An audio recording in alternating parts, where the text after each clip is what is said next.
అందరికీ నమస్తే. Welcome to TR TV. నేను మీ తిరుపతి. తెలంగాణ రాష్ట్ర ముఖ్యమంత్రి రేవంత్ రెడ్డి నిన్న తెలంగాణ రైజింగ్ గ్లోబల్ సమ్మిట్ పెట్టిండు. ఈ రోజు కూడా ప్రోగ్రామ్ కంటిన్యూ అవుతున్నది. 8వ తారీఖు 9వ తారీఖు 2 రోజులు ఆ ప్రోగ్రామ్ ఉంది. ఈ రోజు కూడా రేవంత్ అన్న ఏం మాట్లాడుతున్నాడని చాలా మంది క్యూరియాసిటీతో ఉన్నారు. నిన్న రేవంత్ అన్న 8 నిమిషాలు మాట్లాడిండు. కొన్ని కంపెనీలతోటి రేవంత్ అన్న ఆల్రెడీ ఎంఓఏలు కుదిరించుకున్నాడు, ఒప్పందాలు కూడా కుదిరించుకున్నాడు.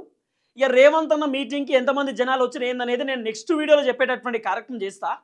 అదే గ్లోబల్ సమ్మిట్ మీటింగ్లో కాంగ్రెస్ పార్టీకి సంబంధించినటువంటి మంత్రి మాట్లాడినటువంటి మాటలు ఇప్పుడు సోషల్ మీడియాలో విపరీతంగా వైరల్ అవుతుంది.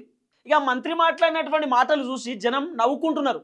ఏమైంది మంత్రికి, ఎందుకు ఇట్లా మాట్లాడుతున్నాడు, అసలు మంత్రి ఇట్లా మాట్లాడడానికి గల కారణం ఏంది? ఇప్పుడు మంత్రులకు ఒక్కొక్క శాఖ ఉంటుంది.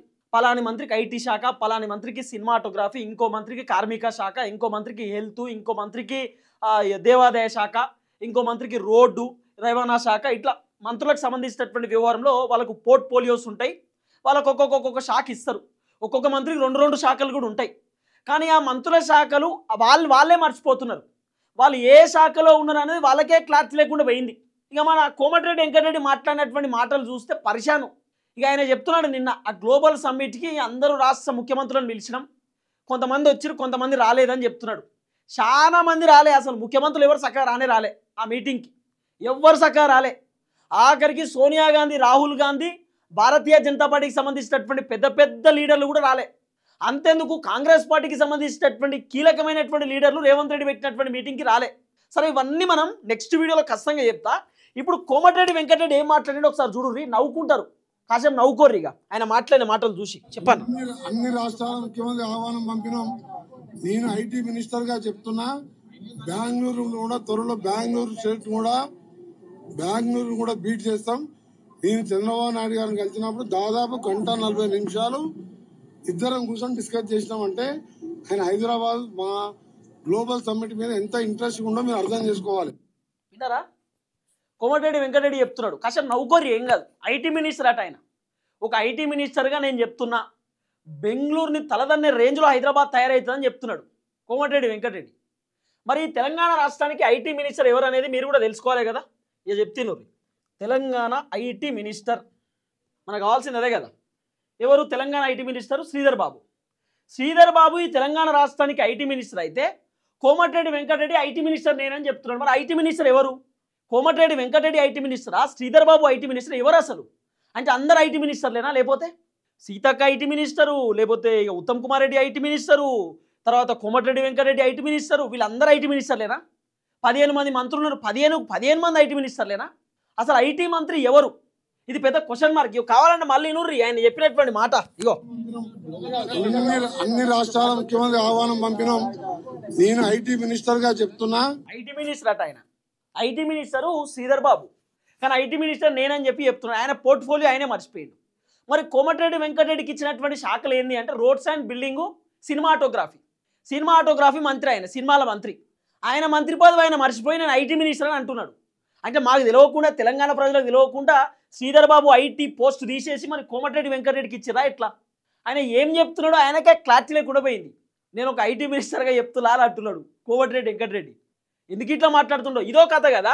ఇక రెండో వీడియో చూడు, ఇంకా గమ్మత్తుంటుంది అన్న మాట్లాడినటువంటి మాటలు. అన్న చెప్పన్న. వితిన్ 30 months దేశంలో బెస్ట్ రోడ్స్ ఎక్కడ ఉన్నాయంటే తెలంగాణ స్టేట్ అంటాం.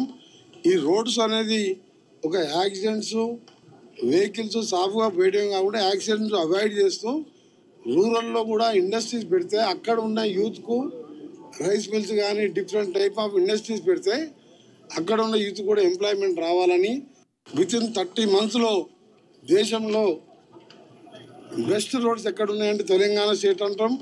ఈ రోడ్స్ అనేది ఒక యాక్సిడెంట్స్, వెహికల్స్ సాఫ్గా పోయడం కాకుండా యాక్సిడెంట్స్ అవాయిడ్ చేస్తూ రూరల్లో కూడా ఇండస్ట్రీస్ పెడితే అక్కడ ఉన్న ఇది కథ. ఏమంటున్నారో విన్నరా? మొత్తం వీడియో చూడు, ఉన్నది కదా సగం. యూత్కు రైస్ మిల్స్ కానీ డిఫరెంట్ టైప్ ఆఫ్ ఇండస్ట్రీస్ పెడితే అక్కడ ఉన్న యూత్ కూడా ఎంప్లాయ్మెంట్ రావాలని బెస్ట్ రోడ్స్ తెలంగాణలో వస్తున్నాయి. ముఖ్యమంత్రి గారు నా వెంటబడి ఎప్పటికప్పుడు పరిస్థితి చేస్తూ 32,000. మంచిగానే ఉందా నీ కథ? బెస్ట్ రోడ్స్ అట తెలంగాణలో యాక్సిడెంట్స్ అవాయిడ్ చేసేసిండట. బెస్ట్ రోడ్స్ ఉన్నాయట. ఈ 30 నెలలలో అద్భుతం చేసినాం. భూకంపం బదలు కొట్టినాం, తెలంగాణ మొత్తం అభివృద్ధి చెందిందని చెప్పి కోమటిరెడ్డి వెంకటరెడ్డి పచ్చబద్దాలు చెప్తున్నాడు. ఇప్పుడు నిజంగానే చాలా అద్భుతమైనటువంటి రోడ్లు, బెస్ట్ రోడ్స్ అయితే చేవేల కాడ యాక్సిడెంట్ ఎందుకు జరిగింది? చేవేల కాడ యాక్సిడెంట్ జరిగి 17 మంది ప్రాణాలు ఎట్లా కోల్పోయారు? సరే, ఆ యాక్సిడెంట్ జరిగింది, ఆ రోడ్డు మాది కాదు కదా, కేంద్ర ప్రభుత్వం వేయాలి కదా అని చెప్పి అనుకోవచ్చు. కానీ ఆ రోడ్లకు గుంతలు పూడ్చాల్సినటువంటి బాధ్యత రాష్ట్ర ప్రభుత్వానికి ఉంటుంది. అట్లీస్ట్ ఆ రోడ్లకు ఉన్నటువంటి పొక్కలు కూడా ముయ్యరా? ఆ గుంతలు కూడా ముయ్యడానికి మీ దగ్గర ఆప్షన్ లేదా? గుంతలు రాష్ట్ర ప్రభుత్వమే మొత్తం కూర్చాలి, ఆ గుంతలను మొత్తం కథం చేసి పడేయాలి. ఆ పెద్ద పెద్ద గుంతలు, మామూలు గుంతలు కాదు, భయంకరమైనటువంటి గుంతలు, ఒక్కొక్కటి గింతున్నాయి, గింత గుంతలా.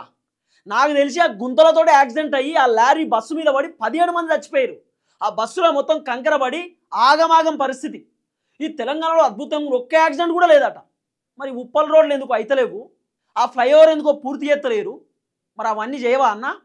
అన్నీ చేసినాం, అద్భుతం చేసినాం అని డైలాగులు కొడుతున్నావు. నియోజకవర్గాలలో ఇలా పరిస్థితి ఏంది? జయశంకర్ భూపాలపల్లికి పోయేటటువంటి రోడ్డు పరిస్థితి ఏంది? నియోజకవర్గాల్లో పోయేటటువంటి రాష్ట్ర ప్రభుత్వం వేయాల్సినటువంటి రోడ్లు కూడా వేయలే. ఇప్పటిదాకా ఇంకా చక్కగా కాలే కదా. ఒక్కొక్క రోడ్డు గింత గుంతలు ఉన్నాయి. ఆ గుంతలు ఎవరు పూడ్చాలి? ఎవరిపైన ఉంటుంది ఆ పూడ్చేటటువంటి అధికారం? అది రాష్ట్ర ప్రభుత్వమే చేయాలి కదా. సరే, కేంద్ర ప్రభుత్వం అంటే హైవేలు వేయాలి, పెద్ద పెద్ద రోడ్లు వేయాలి, ఓకే. మరి ఈ గుంతలను పూడ్చాల్సిన బాధ్యత రాష్ట్ర ప్రభుత్వానికే ఉంటుంది కదా. ఎందుకు పూడ్చలేని అంటున్నాం. ఇంకా మా అద్భుతంగా ఉన్నాయి ఇవన్నీ. నవ్వుకునే మాటలే. ఈ మాటలను చూసి తెలంగాణ ప్రజలు నవ్వుకుంటున్నారట. ఏమైంది? కోమటిరెడ్డి వెంకటరెడ్డికి ఐటీ మినిస్టర్ నేను అంటున్నాడు, రోడ్లు మంచిగా ఉన్నాయి అంటే. ఇప్పుడు రోడ్డు మీద మనం పాలు పోతే పాలు కిందికి జారిపోతాయి అన్నట్టు. లేకపోతే రోడ్డు మీద పాలు పోతే ఆ పాలు ఆడనే ఉంటాయి, కిందికి జారాయి. అట్లున్నాయి ఇప్పుడు రోడ్లు మన తెలంగాణలో. నీవో రోడ్లు, నీవో కథ. 30 నెలలు అద్భుతం చేసినారు మీరు. లేకపోతే ఐటీ ఇండస్ట్రీస్ రావాలి మా తానా, వాళ్ళకి ఎంప్లాయ్మెంట్ రావాలి. ఎంతమందికి ఎంప్లాయ్మెంట్ ఇచ్చారు సార్ మీరు? ఎంతమందికి ఇచ్చారు ఎంప్లాయ్మెంట్? మీరు అధికారంలోకి వచ్చిన దగ్గర నుండి ఇప్పటిదాకా ఎంతమంది నిరుద్యోగులకు ఉద్యోగాలు ఇచ్చారు? 60,000 మందికి మేము ఉద్యోగ సంబంధించినటువంటి నియామక పత్రాలు ఇచ్చినామని చెప్తున్నారు ముఖ్యమంత్రి రేవంత్ రెడ్డి. కేసీఆర్ ఇచ్చినటువంటి నోటిఫికేషన్లకు పరీక్షలు పెట్టి నియామక పత్రాలు రేవంత్ రెడ్డి ఎల్బీ స్టేడియంలో మీటింగ్ పెట్టి ఇచ్చిండు. అది కాదా? అన్నీ మేమే చేసినామని చెప్పి డబాలు కొట్టడం ఎందుకు? ఎన్ని నోటిఫికేషన్లు ఇచ్చారు? ఎంతమందికి ఉద్యోగాలు వచ్చినాయి? ఎంతమంది కొలువులు చేస్తున్నారు? ఇలా ఎంతమందికి జీతాలు ఇస్తారు? మీరు ఇవన్నీ చెప్పాలా? ఇప్పుడు కోమటిరెడ్డి వెంకటరెడ్డి చెప్తున్నాడు కదా, నేను ఐటీ మినిస్టర్ అంటున్నాడు కదా. మిస్టర్ కొత్త ఐటీ మినిస్టర్ కోమటిరెడ్డి వెంకటరెడ్డి ఇదే తెలంగాణ రాష్ట్ర ముఖ్యమంత్రి రేవంత్ రెడ్డి దావోస్ పోయిండు. దావోస్లో మేము ఫలాని కంపెనీలతోటి ఎంఓయూలు కుదిరించుకున్నాం, ఒప్పందాలు కుదిరించుకున్నాం, హైదరాబాద్లో పెట్టుబడులు పెట్టడానికి రెడీగా ఉన్నారు, కంపెనీలు పెట్టడానికి రెడీగా ఉన్నారు.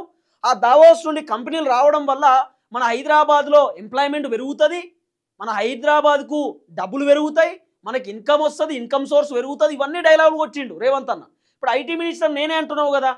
మరి నువ్వే ఐటీ మినిస్టర్ అయినప్పుడు ఎన్ని కంపెనీలు వచ్చినాయి దావోస్ నుండి? ఎన్ని కంపెనీలు పెట్టిరు ఇప్పటిదాకా? ఇప్పుడు కాంగ్రెస్ వచ్చిన 2 సంవత్సరాలలో హైదరాబాద్లో ఎన్ని కొత్త కంపెనీలు వచ్చినాయి? ఎన్ని కొత్త కంపెనీలు పెట్టుబడులు పెట్టిర్రు? ఎన్ని కొత్త కంపెనీల ద్వారా ఎంతమందికి ఎంప్లాయ్మెంట్ కలిగింది? అదంతా చెప్పుర్రి అంటున్నాం, లెక్క చెప్పుర్రి. అదంతా కూడా డేటా ఇవ్వండి. ఇవన్నీ మన తాను ఉండయి, ఎందుకంటే ఏం చేయలే కాబట్టి.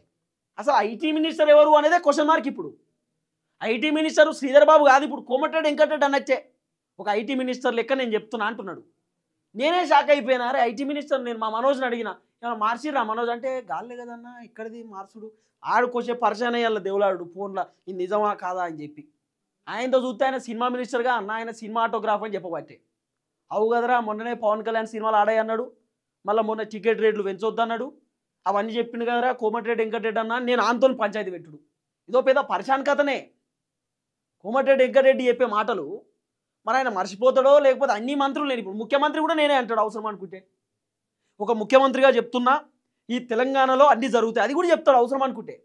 నాకు తెలిసి శ్రీధర్ బాబు అనే పర్సన్ అయ్యింది కావచ్చు. ఏ క్యా హోతా ఏది ఐసా కైసా అన్నాడేమో ఆయనే పర్సన్ అయిపోయింది ఆయన మాట్లాడే మాటలు.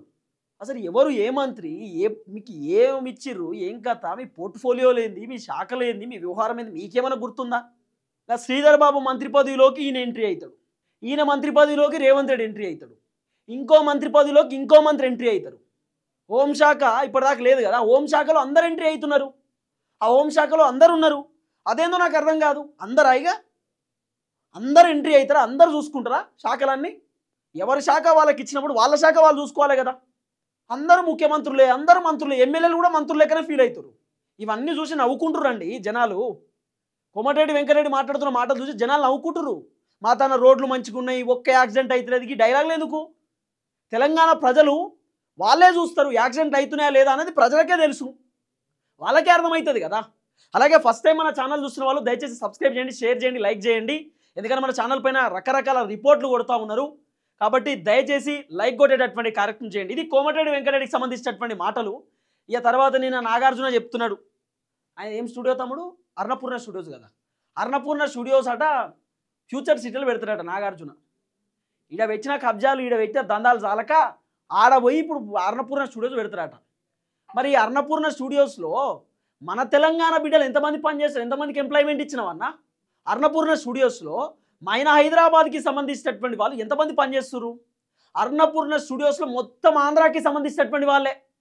అదే అన్నపూర్ణ స్టూడియోస్లో మొత్తం బయట నుండి ఆ బీహారు, ఆ బెంగళూరు, ఆ గుజరాతు, ఆ కర్ణాటక వాళ్ళు అన్నపూర్ణ స్టూడియోస్లో పనిచేస్తారు తప్ప నువ్వు హైదరాబాద్ వాళ్ళకి ఏమైనా ఎంప్లాయ్మెంట్ ఇచ్చినావా? నువ్వు తెలంగాణ వాళ్ళకి ఏమైనా ఎంప్లాయ్మెంట్కి ఇచ్చినావా? మొన్నగా బిగ్ బాస్ అని చెప్పి ఒక పనికి మాలిన ప్రోగ్రాం పెడితే ఆ ప్రోగ్రాంలో మన తెలుగు బిడ్డలు ఎంతమంది ఉన్నారు, మన తెలంగాణ బిడ్డలు ఎంతమంది ఉన్నారు? ఈ అన్నపూర్ణ స్టూడియోస్ ఈ నాగార్జున అనేటోడు నడుపుతుండు, ఏడ నడుపుతుండు? జూబ్లీ హిల్స్లో. ఆ అన్నపూర్ణ స్టూడియోస్ ఏడున్నాయి? మన హైదరాబాద్ గడ్డపైన, మన తెలంగాణ గడ్డపైన ఉన్నాయి. మరి దాంట్లో తెలంగాణ వాళ్ళు ఎంత? బిగ్ బాస్లో ఎంతమంది తెలంగాణ వాళ్ళు? నాకు తెలిసి 3-4 తెలంగాణ, మిగతా వాళ్ళు మొత్తం ఒకళ్ళు గుజరాత్ నుండి, కర్ణాటక నుండి, బీహారు, మధ్యప్రదేశ్, అసలు ఈ దేశానికి సంబంధించిన వాళ్ళు కూడా ఉన్నారు. ఒకళ్ళు డ్రగ్స్ కేసులు ఉన్న వాళ్ళు ఉన్నారు, డ్రంక్ అండ్ డ్రైవ్ కేసులు ఉన్న వాళ్ళు ఉన్నారు, ఫ్యామిలీ పంచాయతీలు ఉన్న వాళ్ళు ఉన్నారు ఆ బిగ్ బాస్లో. ఈయన అట ఇప్పుడు ఆ ఫ్యూచర్ సిటీలో పెడతారట నాగార్జున. ఏం చెప్పాలి? అది నాకు తెలిసి అది కోమటిరెడ్డి వెంకటరెడ్డి చెప్పినట్టున్నాడు నాగార్జునతో, నువ్వు అట్లా చెప్పని చెప్పి, నువ్వు అట్లా చెప్తే మంచిగా ఉంటుంది, ఎందుకంటే జనాలు ఎవరు రాలే. అదంతా నేను నెక్స్ట్ వీడియోలో చెప్తా. ఇగో నాగార్జున కథ అట్లా, ఇదంతా కోమటిరెడ్డి వెంకటరెడ్డి వాళ్ళకు ట్రైనింగ్ ఇస్తాడు. మీరు అట్లా చెప్పుర్రి, అట్లా చెప్తే మీడియా వాళ్ళు కవర్ చేసుకుంటారు. ఫ్యూచర్ సిటీలో ఏం పెడతారేమంటే ఇజ్జత్ ఖరాబ్ అవుతుంది, మేము అన్నపూర్ణ స్టూడియో సీట్లో పెడుతున్నామని చెప్పు అని అన్నట్టున్నారు. మరి చూద్దాం ఏం జరగబోతుందో. దయచేసి వీడియో అందరికి షేర్ చేసేటటువంటి కార్యక్రమం చేయండి. సో అందరికీ తెలవాల్సినటువంటి అవసరం ఉంటుంది. చూద్దాం.